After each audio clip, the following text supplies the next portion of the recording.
திருச்செங்கோட்டிலிருந்து வருகை புரிந்த ராஜா சங்கர் ஐயா அவர்கள். அனைவருக்கும் வணக்கம். குரு ஜோதிட ஆராய்ச்சியாளர்கள் சங்கம் 3 நாள் மாநாட்டில் எனக்கு இந்த வாய்ப்பை அளித்த பூபதிராஜன் ஐயா அவர்களுக்கு என் மனமார்ந்த நன்றியை தெரிவித்துக் கொள்கிறேன்.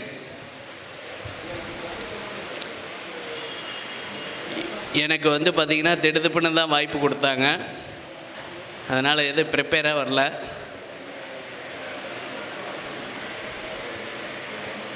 நான் ஜோதிடர் என்று சொல்வதில் மிகவும் பெருமைப்படுகிறேன். ஒவ்வொருத்தர் சொல்லுவாங்க, ஜோதிடர் என்று சொல்வதற்கு மிகவும் அச்சப்படுவார்கள். என் தாய் தந்தைக்கு மகன் என்று சொல்வதில் எவ்வளவு பெருமைப்படுகிறேனோ அதே போல் நான் இந்த ஜோதிடத்துறைக்கு இவ்வளவு பெரிய நண்பர்கள் கூட்டத்தை நான் பார்க்கிறேன் என்றால் அதற்கு இந்த ஜோதிடம்தான் பெரிய பங்கு வகிக்கிறது. அதனால் நான் ஜோதிடர் என்று சொல்வதில் மிகவும் பெருமைப்படுகிறேன்.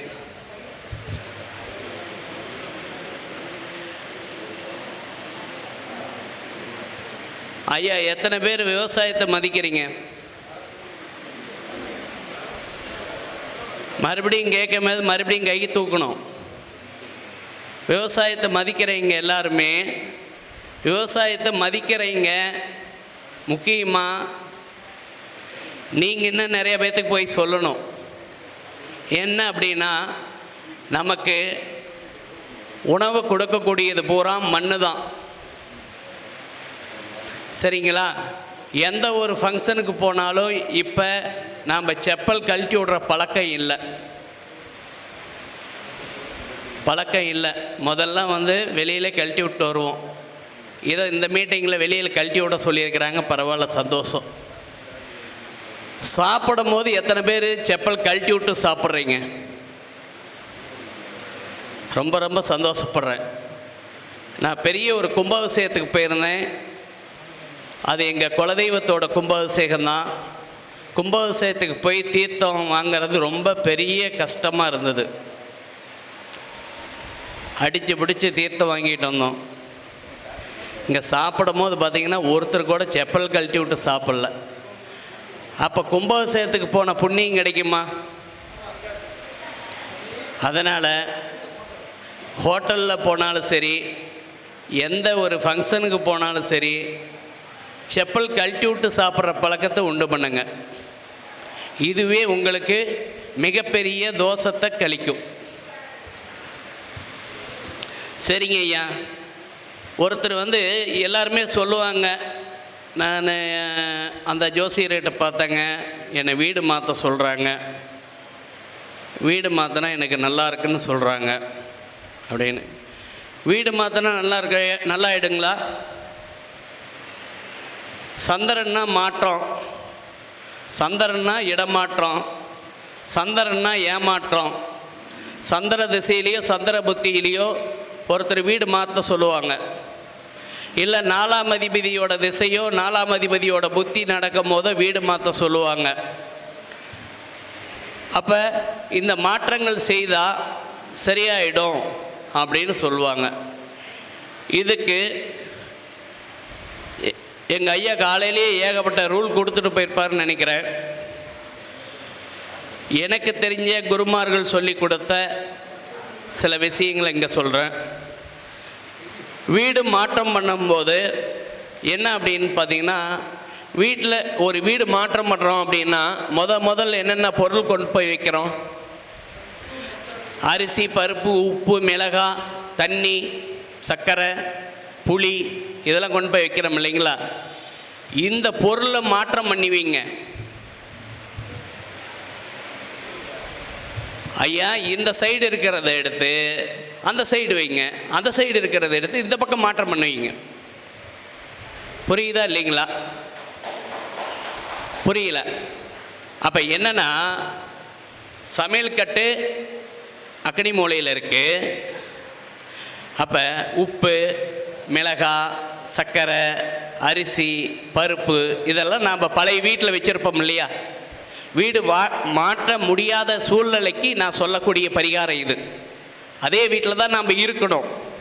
வீடு டக்குன்னு கிடைக்கல எங்களுக்கு. அப்போ மாற்றம் பண்ணணும் அப்படின்னா பொருளை எடுத்து மாற்றம் பண்ணி வைங்க.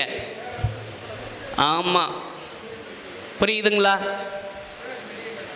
அன்னைக்கு வீடு அந்த மாற்றம் பண்ணக்கூடிய நாள், அந்த பொருளெல்லாம் மாற்றம் பண்ணக்கூடிய நாளில் மாயலை வீட்டுக்கு முன்னாடி கட்டுங்க. எந்த ஒரு பரிகாரம் செய்ய போதும் வீட்டில் தீபம் எரியணும், தீபம் எரியணும், மாயலை கட்டணும்.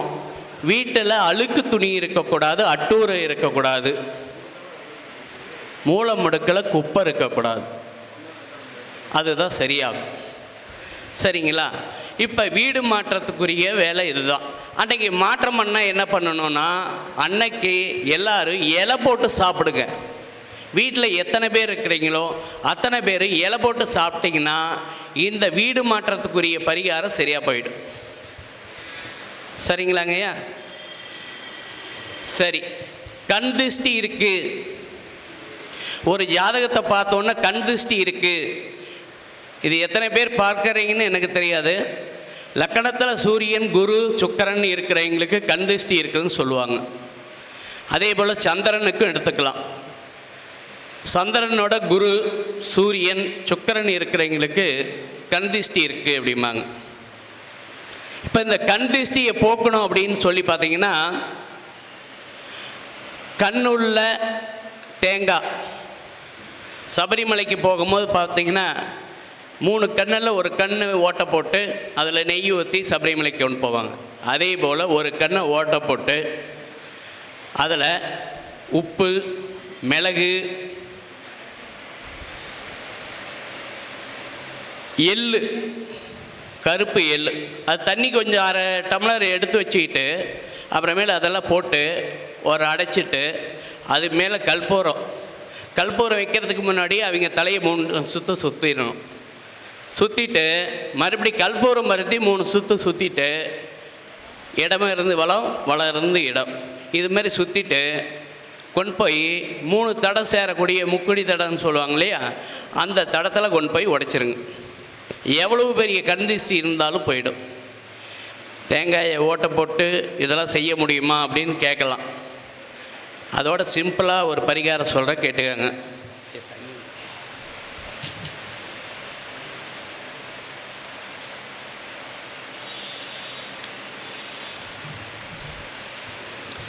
என்னென்னு கேட்டிங்கன்னா, குளிக்கிற பக்கெட்டு தண்ணி எடுத்து வச்சுக்காங்க.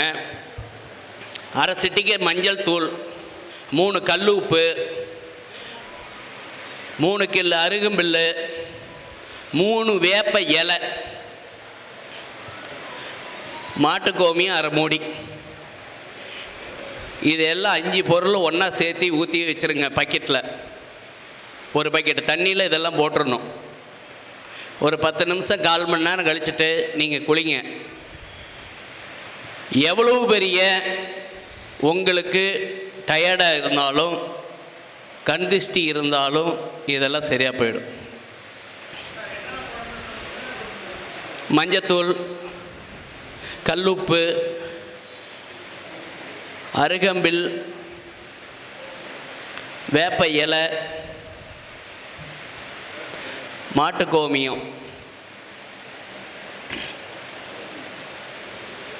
இது 5 பொருளை போட்டு ஒரு 1/4 மணி நேரம் ஒரு தண்ணி அப்படியே வச்சுட்டு குளிச்சிட்டிங்கன்னா உங்களுக்கு எவ்வளோ பெரிய டயர்டாக இருந்தாலும் போயிடும். உடம்பு ப்ரெஸ் ஆகி நீங்கள் அடுத்த வேலையை பார்க்கலாம். ராகு திசை, ராகு புத்தி ஓடிட்டு இருக்கு. அப்போ ராகுன்னா மாயம், இன்னொருத்தருக்கு மறைஞ்சி போகக்கூடிய சூழ்நிலையை உருவாக்கும். ராகு திசையிலையோ ராகு புத்தியிலையோ, ஐயோ இவன் வேற வரானே, அவனுக்கு முன்னாடி போகிறதா, இப்படி போயிடலாம் அப்படின்ட்டு போயிடுறது, பார்த்தும் பார்க்காத மாதிரி போகிறது, இந்த சூழ்நிலையில் உருவாகும் இல்லையா? அப்போ இந்த ராகு திசை, ராகு புத்தி அப்படின்னு சொல்லி பார்த்தீங்கன்னா 18 ஸ்டெப்பு பின். ராகுன்னா பின்னோக்கி தானே செல்லும். 18 ஸ்டெப்பு பின்னாடி நோக்கி காலையில் எழுந்த உடனே உங்கள் காலக்கடனெல்லாம் முடிச்சுட்டு 18 ஸ்டெப்பு பின்னாடி நோக்கி போயிட்டு ஒரு டம்ளர் தண்ணி குடிச்சிட்டு நீங்கள் எந்த வேலை வேணாலும் தொடங்கலாம். அந்த நாள் நல்ல நாளாகவே இருக்கும். அதுவும் இல்லை அப்படின்னா உங்கள் வீட்டு வாசப்படியை தாண்டி வெளியே வந்துட்டு மறுபடியும் வீட்டுக்குள்ளே போய் ஒரு டம்ளர் தண்ணி குடிச்சிட்டு நீங்கள் எந்த வேலைக்காக இருந்தாலும் போகலாம்.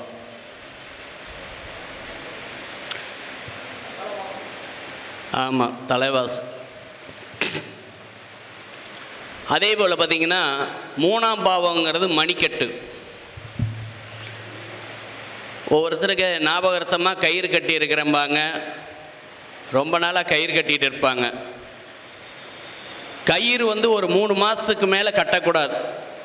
ஒரு கயிறை 3 மாதத்துக்கு மேலே கட்டக்கூடாது.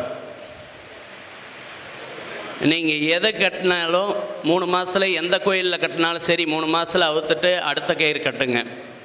உங்கள் முயற்சியெல்லாம் சரியாகும், சக்ஸஸ் அடையும். அதே போல் இந்த கேது திசை கேது புத்தி ஓடுறீங்க அப்படின்னு சொல்லி பார்த்திங்கன்னா, கேதுனா முடி, கேதுனா முடி, கேதுனா நாணக்காரகன்னு சொல்லுறோம். அப்போ பார்த்திங்கன்னா பெண்களாக இருந்தால் ஆன்மீக புடவைன்னு சொல்லக்கூடிய மஞ்சள் சேரீ, சிகப்பு சேரீ இதுமாரி கட்டலாம். ஆண்களாக இருந்தால் காவி உடைய அணிந்தால் உங்களுக்கு கேது திசை நன்மையை தரும். இதெல்லாம் நாங்கள் பண்ண முடியாது, நாங்கள் ஆஃபீஸ் வேலைக்கு போகிறோம், எப்படிங்க காய் வேட்டி கட்டிட்டு போகிறது அப்படின்னு சொல்லி கேட்டிங்கன்னா, பக்கத்தில் விநாயகர் கோயில் இருந்தால் ஒரு கற்பூரம் ஏற்றி இல்லை ஒரு தீபம் ஏற்றி நீங்கள் சாமி கும்பிட்டு போகலாம். இதுவும் நன்மையை தரும்.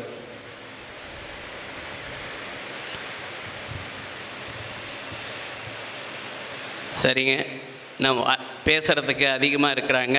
நன்றி, வணக்கம்.